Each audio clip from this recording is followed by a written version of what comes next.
Hello everyone, welcome to my channel Level Up Learning. So guys, today I am going to give you some easy tips and tricks to use the verb have. So let us make it easy. We often get confused which form of the verb will come after have to and have been. So let us learn one by one. After subject, if you have, then you use the third form. After subject, if have to, then you use the first form of the verb. After subject, if you have been, then first verb plus ing. So let us learn quickly with the examples. Subject plus have and the third verb. Example, I have completed my homework. Subject plus have to plus first verb. Let's take an example.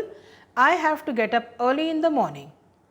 Third one, subject plus have been plus first verb ing. I have been going to school every day. Now the rule over here, what you have to remember is subject plus have only, then third verb. Subject plus have to, then first verb.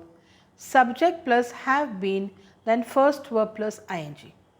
So guys, follow me for this easy tips and tricks. Bye bye for now. See you soon.